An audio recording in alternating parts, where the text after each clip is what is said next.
Welcome on the chosen one shift family. Get closer. This is a sacred break for the following 3 days: Monday, Tuesday, and Wednesday. A simple, holy reset is about to happen to 140,000 selected ones. Not a hard menu with 100 options or a tangle of rules that make you feel like you failed before you even began. A tiny, clean table that respects your body, boosts your spirits, and clears your thoughts.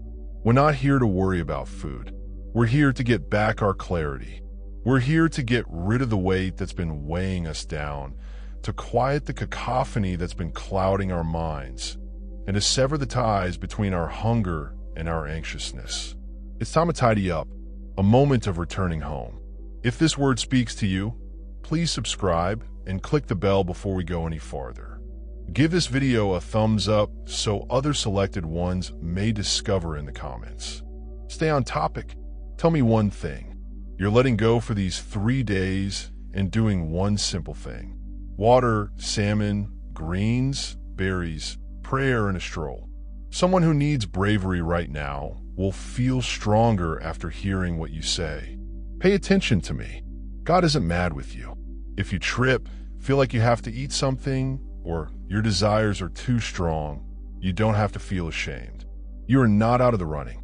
You're figuring out your own limits, your own triggers, and your own freedom. Shame is a bad thing. Grace is important, but don't get it wrong. There is a struggle for your attention. There are certain meals that have a slow poison in them, like sugar surges, snack binges, and compounds with names you can't say. It doesn't affect everyone in the same way. But if you're one of the selected ones, your system is weak. You can tell when you eat the incorrect item and your mood drops. You don't have much patience left.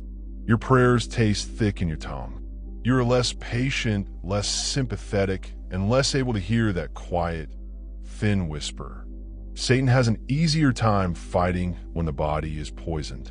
He wants you weak and heavy so he can confuse you and take you away. He wants you to be slow, so you browse instead of look for a snack instead of study.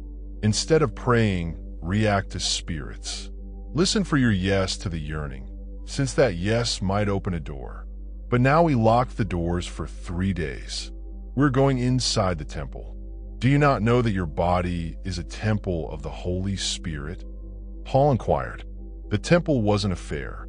There weren't 1,000 booths full of noise and sweets. It was a place of heavenly order. Jesus once went inside the temple and cleaned it. It got rid of the pandemonium, flipped the tables over, and brought it back to prayer. This is the picture for these 3 days, dear. We aren't keeping track of how many calories we eat. We're flipping tables. We don't worship a diet. We are paying our respects to a temple. We're getting rid of the noise so we can finally hear the word in our room again. The spiritual comes before the physical. The physical is the door we choose to open because the spiritual wants to talk through it. I want to speak to you softly, but directly now. A lot of us learn to deal with things via our mouths. We learn how to make our discomfort better as kids. Holidays taught us that we should pack celebrations.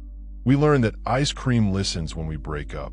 Stress led us to keep chocolate in the glove box of the automobile. Grief taught us how to gnaw on our tears. Salt, sugar, and fat, the 3 things that make you numb. That habit might turn into a spirit, not because eating is bad. Food is a gift, but the adversary likes to turn every gift into a prison. He doesn't need to kill you all at once. He merely needs to give you a sedative till your mission stops calling. He likes large minds and heavy corpses since it's simpler to push hefty individuals. It's simpler to get heavy individuals to pay attention. People who are overweight are less likely to forgive themselves and more likely to argue with others. People who are overweight pray less because guilt is louder than grace. But you are not heavy by fate. You are overweight because you're used to it, and habits may break. These 3 days are a sacred break in that old cycle when God is among us. Listen to me carefully for Monday, Tuesday, and Wednesday. The 140,000 will keep it clean, and not many people will drink water. living water that is clear and chilly. Make it your primary drink. You may add a squeeze of lemon if you like, but keep it simple so that it becomes your primary source of healthy protein. Fish that is clean, basic, and cooked slowly without a lot of sauces or sweetness. Put some green veggies next to it. Any leafy green, like spinach or kale. You may either steam or gently fry. To add sweetness, eat a small handful of berries, strawberries or blueberries. Fresh, if you can. A basic herbal tea will warm you up. If you need some fat, a little olive oil on your greens. That's all. Not 100 choices. A mind that isn't restless. Water, salmon, greens, fruits, tea made with herbs, a little amount of olive oil, less food, a cleaner spirit, cravings that are quieter. Not because these meals make you holy, but because they let the Holy One speak. And whether you feel the draw of the cigarette on your lips, the food that calms your tensions, or the sweets that screams "I love you" as it covertly takes your concentration in these 3 days. Keep in mind that God is not angry with you. No one gets punished in our home. But this is clear. This is true. The fact is that cravings are typically a sign of an old pain. You're not a slave, to be honest. The fact is that you have a choice and can start again. If you have to, do it 10 times a day. The reality is that the adversary likes it when you mix up condemnation with conviction. A route is conviction. Condemnation is a jail. We decide which way to go. Let me show you Jesus for a minute. In the wild, after not eating for 40 days, the adversary gave him food. Bread is not a sin, but the adversary wanted Jesus to follow his hunger instead of his Father. The enemies urged him to look for comfort instead of answers. Jesus declared, "Man shall not live by bread alone, but by all that God says." Do you think this isn't about making bread or food seem bad? It's about power. Who is the Lord? Your desire or your calling? We are exercising a basic authority for these 3 days.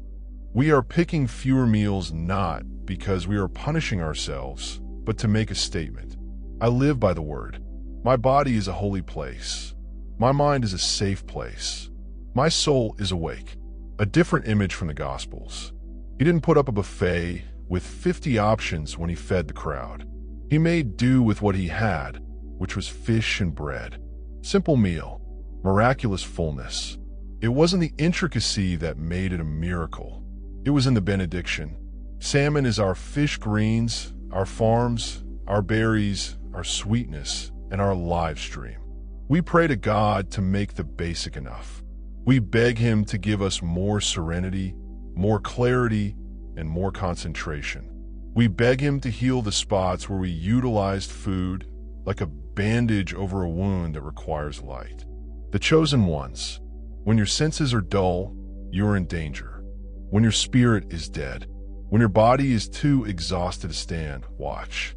Your calling is great. Your gates are the goal. You feel more acute for a cause. People's reactions to snakes that other people eat without thinking. Your system is not the same as everyone else's. You are different. Some of you take a handful of cheap sweets and wake up the following day feeling hazy, cranky, and estranged from your heart. Some of you consume the incorrect energy, drink, and pray. Life seems like it's stuck. Some meals taste pleasant on the mouth, but darken the intellect. That's not a play. That is discernment. Being sensitive is not a bad thing. It's a heavenly alert or a spiritual feeling. Respect it. When your soul says, "This makes me heavy," listen. When your body speaks, believe it. "This makes me go slower." Respect it. This sensitivity is a way for you to protect yourself. Satan likes a watchman who is numb. He likes a sleepy prophet. He adores a priest who is sweet on him. We're shutting those doors. I also want to talk to cigarettes and smoke. Some of you have had this for a long time. The ceremony, the pause, the breath. That seems to help with anxiousness for a little while. I see you. God knows who you are. For these 3 days, I won't make you feel bad. Tell the Holy Spirit to break the trend. If you usually smoke 10, request the ability to smoke 5. If you smoke 5, get 2. If you can put them down for these 3 days, put them down. If you can't, don't hide. Bring it out into the open, out loud. I want my breath back, Lord. I want my lungs to sing your praises. Do you remember? Even modest changes may impact the way your brain works. Every no makes a new line. Every time you put it off, you beat the reaction and get back a few seconds of freedom. Don't listen to the opposition when they say it's all or nothing. Name it what it is, a conflict that is already going in your favor. And let me tell you why all of this is important right now. It's not a coincidence that these 3 days are happening. They are a door. A lot of you have been asking for help with a job, a relationship, a move, a project, or a ministry. You've prayed for a clear view amid a time of fog. You want a sign, but your brain is spinning with all the things going on. A messy area doesn't often provide clarity. A boisterous spirit doesn't often find silence. The Holy Spirit is kind. He likes rooms where he doesn't have to yell. Simple meal calms the body. The static goes away when you wash with clean water. Greed loses its hold. When you claim, I won't be driven by craving this hour, watch what occurs by Wednesday night. Keep an eye on how your sleep changes. Notice how your mind prays without you having to do anything. Watch how your patience bloom like a soft vine over stinging words. See how a sweet delight comes back, the type you can't fake. Let's go back to that plain plate, since some of you are already scheming to make things hard for these 3 days. Your major drink is water. Do it first thing in the morning. Keep it close by like a buddy. Give your mouth water when it begs for anything. First, it's okay to squeeze the lemon. Tea made with herbs.